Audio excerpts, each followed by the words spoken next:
Selamat malam dan selamat berjumpa dalam persekutuan ibadah keluarga di malam hari ini. Bersama-sama kita akan memuliakan namanya yang kudus dan kita pun akan disegarkan oleh kebenaran firman-Nya. Mari sebelum memasuki ibadah, kita berdoa secara pribadi untuk mempersiapkan hati dan pikiran kita.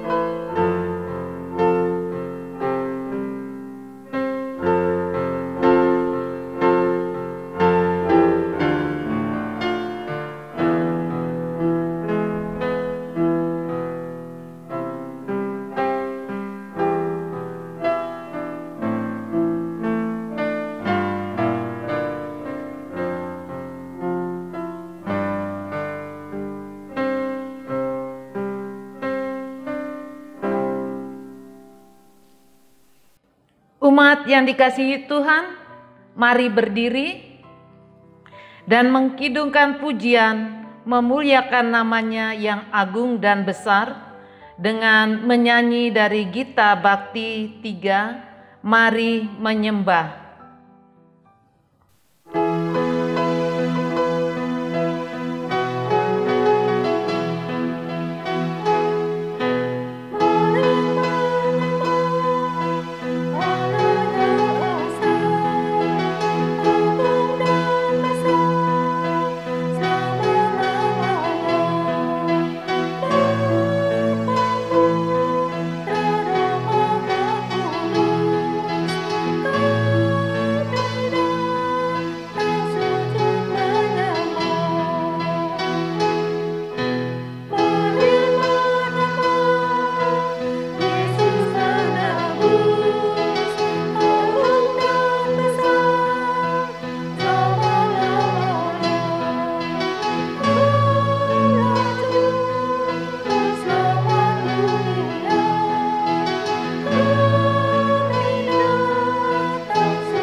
Jemaat, mari kita bersatu di dalam doa.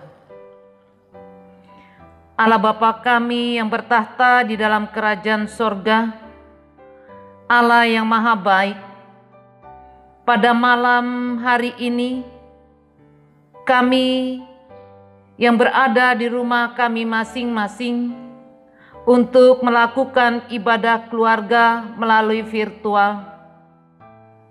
Kami menundukkan diri, menenangkan hati dan pikiran kami di hadapan Tuhan.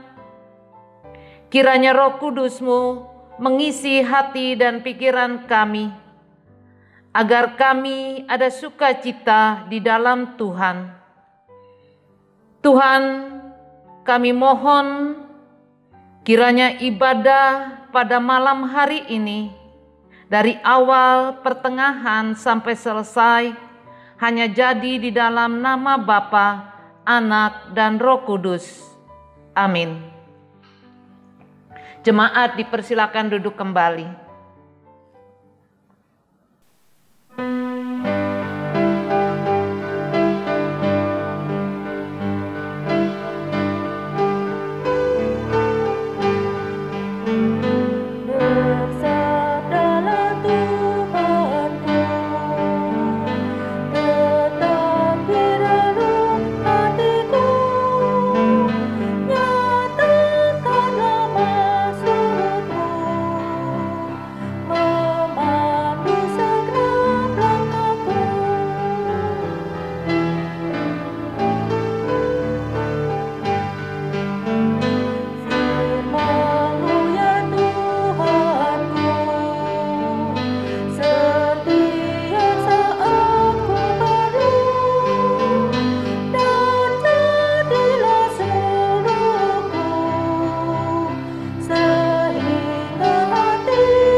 Jemaat kekasih Kristus, kita akan masuk dalam pelayanan firman Tuhan.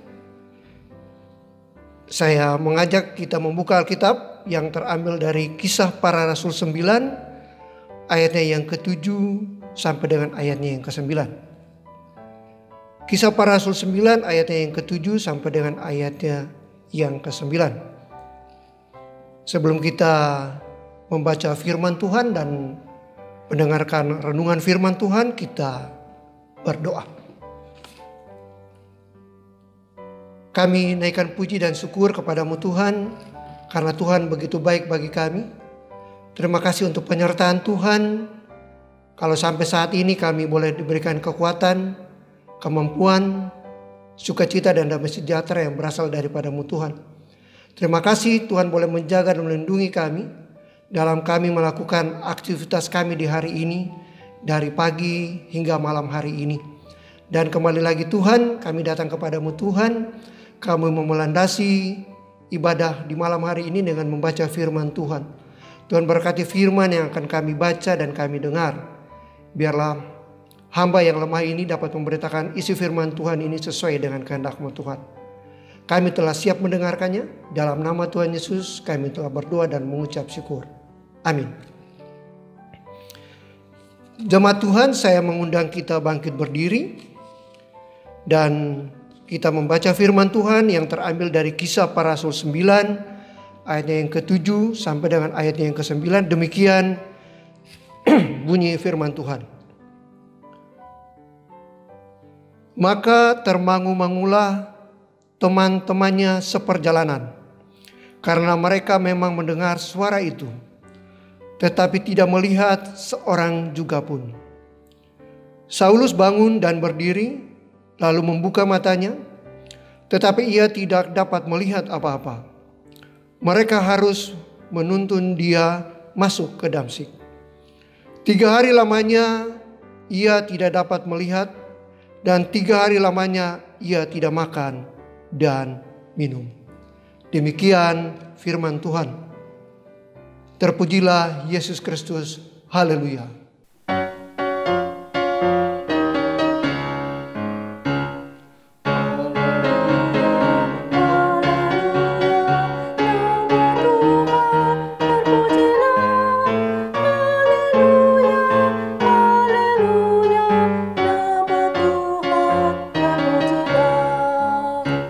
Jemaat dipersilakan duduk kembali. Bapak Ibu yang dikasihi oleh Tuhan kita Yesus Kristus, Kisah Para Rasul 9 ayatnya yang ke-7 sampai dengan ayatnya yang ke-9 diberikan judul Siap Diproses Tuhan, ya, Saulus bertobat. Bapak Ibu yang dikasihi Kristus, ada cerita lama yang saya yakin Bapak Ibu sudah sangat sering mendengarkan cerita ini. Ya, ceritanya begini. Ada seorang anak muda yang datang ke Pak Haji. Ya, dia mengatakan ke Pak Haji begini. Pak Haji, anak Pak Haji main judi. Ya, lalu kata Pak Haji begini. Astagfirullahaladzim. Ya, itu kata Pak Haji. Ya. Tapi selanjutnya apa kata anak muda ini kepada Pak Haji? Pak Haji, anak Pak Haji itu menang loh. Sampai dengan uang judinya itu bisa beli motor segala. Terus kata Pak Haji, Alhamdulillah. Ya, itu yang dikatakan oleh Pak Haji. Ya. Memang aneh. Ya. Tapi itu kadang terjadi. Ya. Sesuatu yang dianggap jelek oleh agama, ya, yang dinilai jelek, tapi kalau menguntungkan diri kita, ya, itu bisa terjadi, ya. Tapi dalam tanda kutip bahwa yang namanya judi tidak disukai oleh Tuhan. Yang pasti judi dimanapun dilarang, ya. Tapi kalau menang nanti dulu, tidak bolehnya, ya. Contoh yang lain juga membunuh, ya. Apapun alasannya pasti dilarang oleh agama. Tetapi lihatlah apa yang terjadi dengan pembacaan kita di malam hari ini. Saulus seorang petinggi agama Yahudi yang sangat membenci Kristus. Ya, ia ingin membunuh pengikut-pengikut Kristus. Ia dalam perjalanan menuju ke Damsyik, ya, dengan tujuan yang luar biasa. Ya. Justru pada saat ia mau menuju kota Damsyik, ya, ia ingin masuk ke kota Damsyik, ia bertemu dengan Yesus. Ya. Yesus menampakkan diri kepadanya. Yesus mempunyai cara tersendiri, ya, supaya pada akhirnya Saulus akan menjadi pengikut Kristus. Di ayat pertama dari Kisah Para Rasul 9 sampai dengan ayatnya yang ke-6 memang tidak kita baca, ya. Tetapi kita bisa lihat bahwa ayat ini mengisyaratkan bahwa Saulus sangat menggebu-gebu untuk masuk ke kota Damsyik. Ya, ia menggalang usaha untuk membungkam kekristenan, ya, demi membela agama Yahudi. Setelah mendapat surat perintah dari imam besar Yerusalem. Padahal kita tahu bahwa jarak ke kota Damsyik itu kurang lebih sekitar 205 km, ya. Pada zaman dahulu bukan seperti sekarang, mungkin kita bisa memakai kendaraan, mobil dan sebagainya yang bisa dalam waktu singkat bisa mencapai kota Damsyik. Tapi kalau pada zaman dahulu mungkin kita akan memakai ataupun kita hanya bisa dengan berjalan kaki, dan itu memakan waktu yang lumayan lama. Tetapi apa yang terjadi dengan niatnya untuk membunuh pengikut-pengikut Kristus, Saulus pun menuju ke kota Damsyik. Ini adalah bukti rencana manusia yang tidak dikehendaki oleh Allah. Bapak Ibu yang dikasihi Kristus, karena rencana manusia yang tidak dikehendaki oleh Allah, maka Allah juga mempunyai rencana yang lain, ya, di luar kemampuan kita sebagai manusia yang berdosa. Sebelum sampai ke Damsyik, Tuhan menampakkan diri kepada Saulus dengan cara yang begitu luar biasa. Ya. Tiba-tiba ada cahaya yang terang, ya, sinar kemuliaan, suatu gambaran perjumpaan dengan Sang Ilahi yang Maha Kuasa, yaitu Yesus Kristus. Ada suara di balik cahaya yang begitu terang yang mengatakan, "Saulus, Saulus, mengapakah engkau menganiaya aku?" Jawab Saulus, "Siapakah engkau Tuhan?" Lalu jawab Yesus kepada Saulus, "Akulah Yesus yang engkau aniaya itu." Saat itu pun mata Saulus pun menjadi buta. Yesus memerintahkan Saulus dan teman-temannya tetap memasuki kota Damsyik. Ini membuktikan bahwa semua kekuasaan ada di tangan Yesus dan di bawah kendali Yesus. Kekuatan manusia dikalahkan dengan kekuatan dari Allah. Selanjutnya di ayat ke-8 di pembacaan kita, Saulus bangun dan berdiri lalu membuka matanya, tetapi ia tidak dapat melihat apa-apa. Mereka harus menuntun dia masuk ke kota Damsyik. Saulus tidak bisa berbuat apa-apa karena matanya buta, ya, dan tidak dapat berbuat apa-apa sesuai dengan keinginan dan rencana semula dari Saulus. 3 hari lamanya Saulus mengalami kebutaan dan dia tidak dapat melakukan segala sesuatu. Ini membuktikan bahwa kuasa Tuhan sangat berkuasa kepada siapapun juga. Dan ingin membuat Saulus menyadari tentang apa yang diperbuatnya, ya, tentang apa yang direncanakan oleh Saulus. Saulus diproses Tuhan untuk memberikan kesempatan bagi Saulus merenungkan kembali sepak terjangnya yang telah melukai hati Yesus. Bagi Yesus, segala sesuatu yang membuat orang menjadi sombong pasti akan dibuang oleh Tuhan.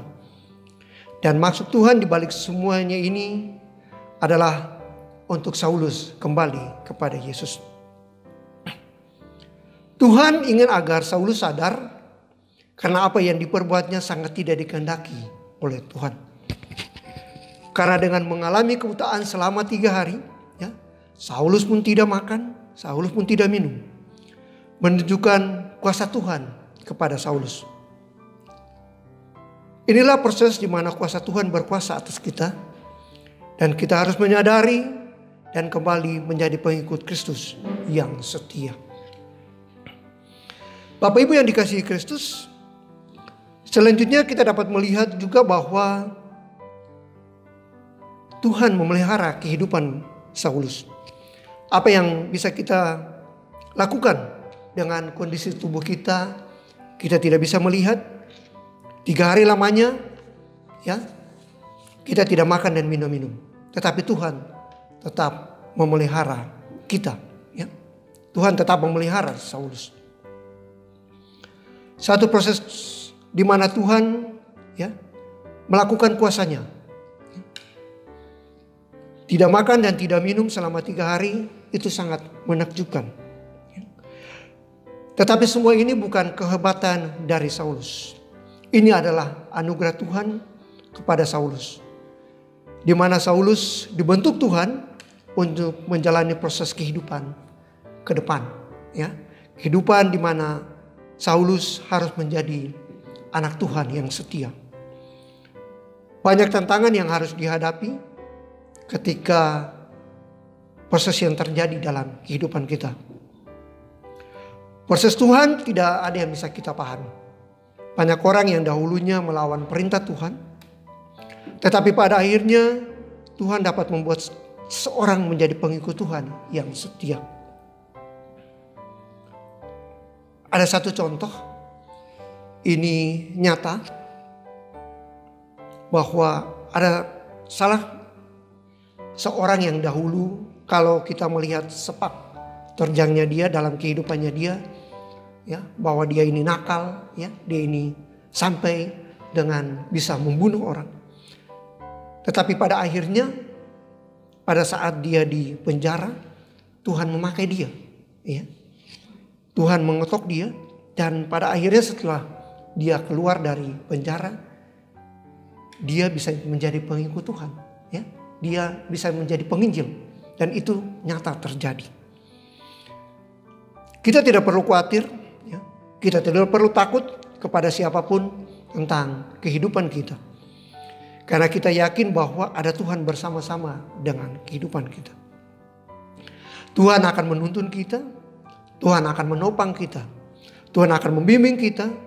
Sehingga dengan kebersamaan bersama Tuhan, segala sesuatu yang kita inginkan, segala sesuatu yang kita dapat tercapai dengan baik dan dikehendaki oleh Tuhan. Bapak Ibu yang terkasih, dalam perjalanan kehidupan Saulus dapat kita pahami bahwa Tuhan tetap sayang kepada Saulus. Proses yang terjadi dengan Saulus membuat Saulus dibentuk untuk menjadi seorang yang taat akan firman Tuhan. Orang yang takut kepada Tuhan. Orang yang selalu mendengarkan firman Tuhan. Dan kita sebagai anak-anak Tuhan juga perlu belajar dari Saulus. Di mana ada proses yang harus kita jalani supaya kita akan menjadi anak Tuhan yang setia. Banyak cobaan akan selalu datang menghampiri kehidupan kita. Apabila kita lengah sedikit saja, maka kita akan hanyut dan masuk dalam dosa. Itu banyak terjadi, dan kita bisa lihat anak Tuhan pun banyak yang terjerumus dalam dosa. Sekarang ini banyak orang yang begitu gampang terjerumus dalam dosa. dengan iming-iming surga duniawi yang gemerlap. Tetapi kita harus yakin bahwa apabila Tuhan menginginkan kita untuk menjadi pengikut Tuhan yang setia, kita akan dibentuk dengan cara Tuhan.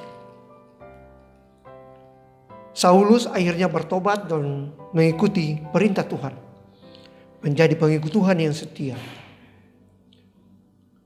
Dan setelah bertobat, nama Saulus diganti menjadi Paulus. Demikian renungan singkat kita di malam hari ini. Tuhan Yesus memberkati kita. Amin. Jemaat kekasih Kristus, untuk merespon firman Tuhan yang telah kita dengar, kita bernyanyi dari PKJ 200, Ku Diubahnya.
Bapak, Ibu, dan saudara-saudara sekalian yang dikasihi Kristus, kita akan masuk dalam doa syafaat. Mari kita berdoa. Kami naikkan puji dan syukur kepadamu Tuhan, karena Tuhan begitu baik bagi kami. Terima kasih untuk kasih sayang-Mu, pertolongan-Mu dalam kehidupan kami. Kami boleh bernyanyi, memuji membesarkan nama-Mu melalui puji-pujian. Kami juga boleh membaca firman Tuhan, mendengarkan firman Tuhan. Tuhan, biarlah seluruh proses ibadah di malam hari ini berkenan di hadapan-Mu Tuhan.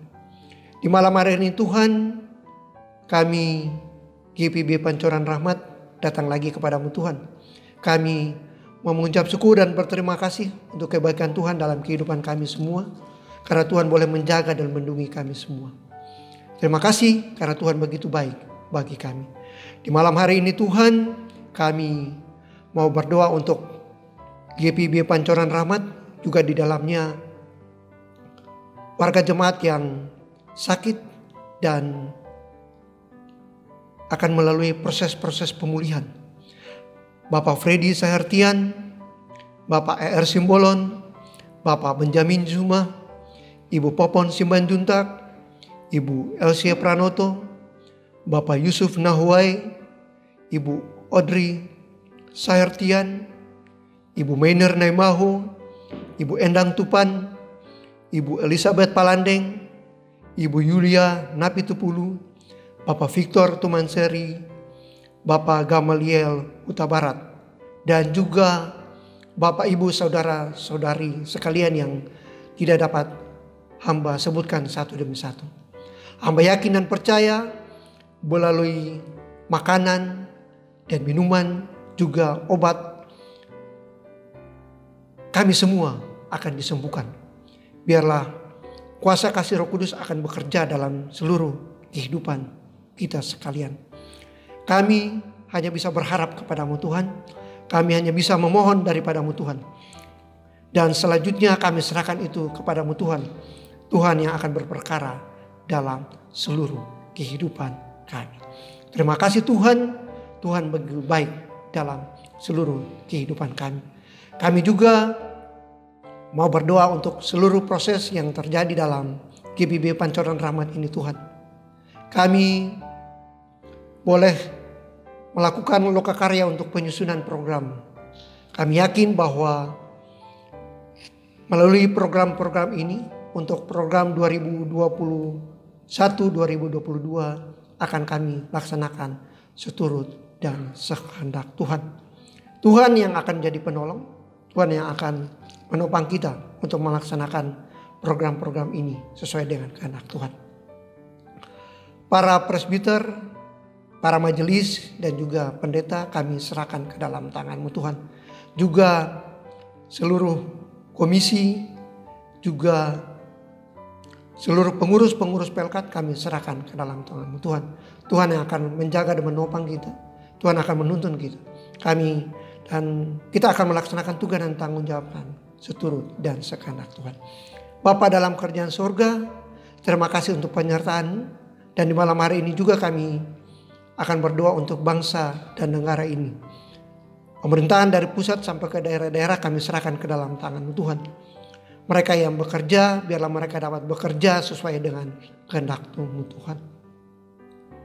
Bapa di surga, terima kasih Tuhan untuk kebaikan, pertolongan dalam kehidupan kami. Inilah pergumulan doa kami Tuhan. Ampunilah segala dosa dan salah kami Tuhan. Kalau banyak hal yang kami lakukan tidak seturut dan sekehendak Tuhan. Terima kasih Tuhan Yesus. Inilah pergumulan doa kami. Dan kami akan mengakhiri dengan doa Bapa kami secara bersama-sama. Bapa kami yang di surga, dikuduskanlah nama-Mu, datanglah kerajaan-Mu, jadilah kehendak-Mu di bumi seperti di surga. Berikanlah kami pada hari ini makanan kami yang secukupnya, dan ampunilah kami akan kesalahan kami, seperti kami juga mengampuni orang yang bersalah kepada kami. Dan janganlah bawa kami ke dalam pencobaan, tetapi lepaskanlah kami daripada yang jahat.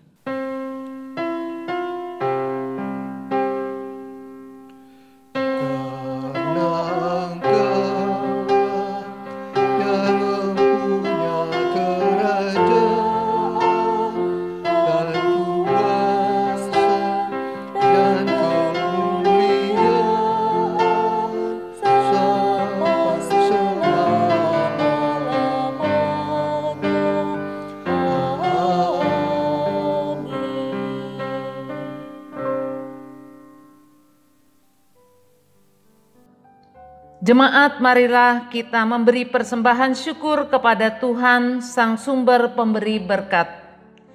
Ingatlah akan firman Tuhan yang menyatakan, ada yang menyebar harta tetapi bertambah kaya, ada yang menghemat secara luar biasa namun selalu berkekurangan. Siapa banyak memberi berkat, diberi kelimpahan. Berikanlah persembahan-Mu yang terbaik baginya untuk menunjang karya pelayanan melalui jemaat ini. Tuhan memberkati saudara dan persembahan saudara.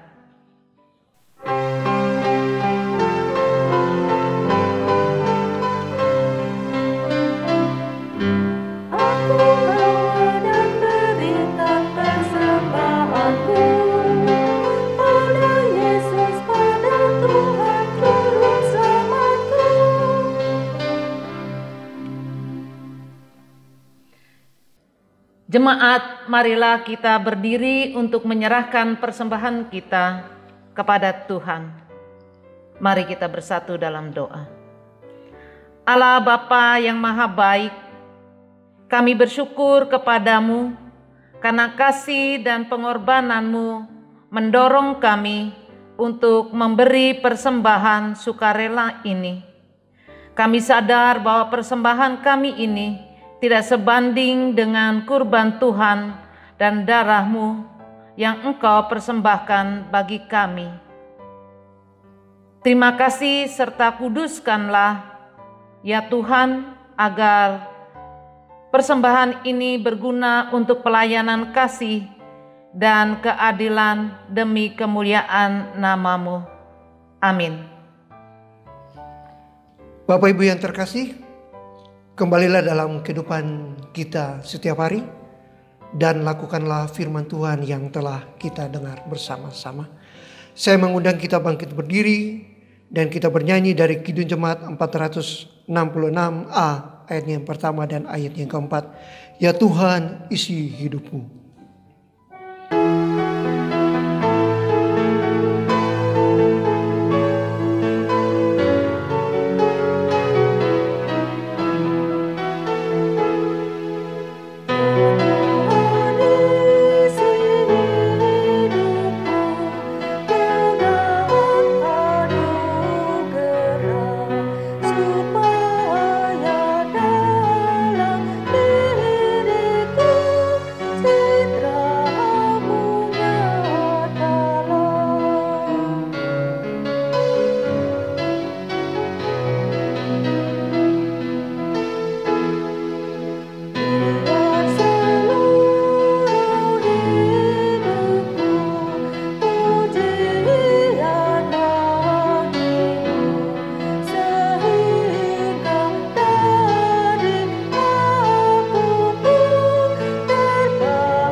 Kita berdoa. Terima kasih Tuhan Yesus, kami telah selesai dengan ibadah di malam hari ini. Terima kasih penyertaan Tuhan hadir bersama-sama dengan ibadah di malam hari ini. Sebelum kami menyelesaikan ibadah ini, marilah kita terima berkat daripada-Mu Tuhan. Tuhan memberkati engkau dan melindungi engkau. Tuhan menyinari engkau dengan wajah-Nya dan memberi engkau kasih karunia. Tuhan menghadapkan wajah-Nya kepadamu dan memberi engkau damai sejahtera.